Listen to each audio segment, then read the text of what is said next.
ഇനി നമ്മളൊരു ചിക്കൻ കുറുമ എങ്ങനെ ഉണ്ടാക്കാമെന്ന് നോക്കിയാലോ. നല്ല ടേസ്റ്റുള്ളൊരു റെസിപ്പി തന്നെയാണ്. അപ്പം വായോ നമുക്ക് ഉണ്ടാക്കാം. ആദ്യം ഒരു ചട്ടിയിലേക്ക് രസം വെളിച്ചെണ്ണ ഒഴിച്ചെടുത്തിട്ട് ഒരു വലിയൊരു സവാള ചെറുതായി അരിഞ്ഞ് ഇട്ട് കൊടുക്കുക. ഇനി അതിലേക്ക് സ്പൈസസ് ചേർത്ത് കൊടുക്കുക. ഇനി അതിലേക്ക് വേണ്ടത് വെളുത്തുള്ളി ഇഞ്ചിയും ആവശ്യത്തിനുള്ള മുളകുമാണ്. നമ്മൾ മഞ്ഞൾപ്പൊടി മുളക് പൊടി ഒന്നും ചേർക്കണില്ല. അപ്പം എരിവിന് ആവശ്യമുള്ള മുളക് ഇട്ട് കൊടുത്തോളി. ഇനി അതെല്ലാം ചതച്ചത് അതിലേക്ക് ഇട്ട് കൊടുക്കുക. ഇനി വലിയൊരു തക്കാളി അരിഞ്ഞതും കൂടെ ഇട്ട് കൊടുത്തിട്ട് നന്നായിട്ട് വഴറ്റിയെടുക്കുക. കുറച്ച് കരിവേപ്പിൻ്റെ ഇലയും കൂടി ഇട്ട് കൊടുത്തിട്ട് നന്നായിട്ട് ഇളക്കി കൊടുക്കുക. ഇതിൽ പ്രത്യേകിച്ച് മസാലപ്പൊടികളൊന്നും ആവശ്യമില്ലാത്തതിനെ കൊണ്ട് കുരുമുളക് പൊടി മാത്രമാണ് ഞാൻ ചേർത്ത് കൊടുക്കുന്നത്. ആവശ്യത്തിനുള്ള കുരുമുളക് പൊടി ഇട്ട് കൊടുക്കുക. ഇനി അതൊന്ന് വഴറ്റി കൊടുക്കുക. ഇനി നമ്മൾ കഴുകി വൃത്തിയാക്കിയിട്ടുള്ള ചിക്കൻ അതിലേക്ക് ഇട്ട് കൊടുക്കുകയാണ്. എന്നിട്ട് നല്ലോണം ഇളക്കി കൊടുക്കുക.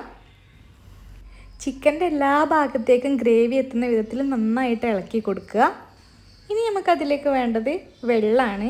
ചിക്കൻ വേവാനായിട്ട് ആവശ്യമുള്ള വെള്ളം മാത്രം ഒഴിച്ചു കൊടുക്കുക, അധികം ഒഴിക്കരുത്. ഇനി നമുക്കതിലേക്ക് തേങ്ങയും കൂടി ഒഴിക്കാനുള്ളതാണ്. ആവശ്യത്തിനുള്ള ഉപ്പിട്ട് കൊടുക്കുക, നന്നായിട്ട് ഇളക്കി കൊടുക്കുക. ഇനി നമുക്കതിലേക്കുള്ള അരപ്പ് തയ്യാറാക്കാം.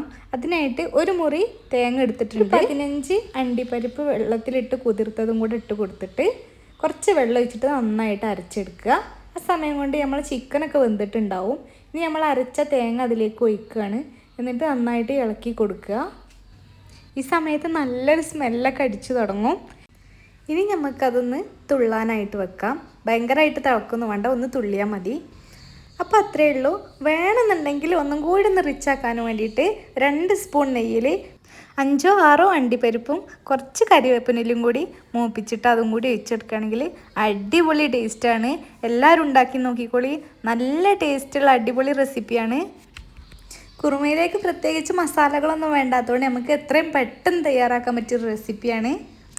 അപ്പോൾ എല്ലാവർക്കും ഈ വീഡിയോ ഇഷ്ടമാണെങ്കിൽ എല്ലാവരും ലൈക്ക് ചെയ്യുക, ഷെയർ ചെയ്യുക, സപ്പോർട്ട് ചെയ്യുക.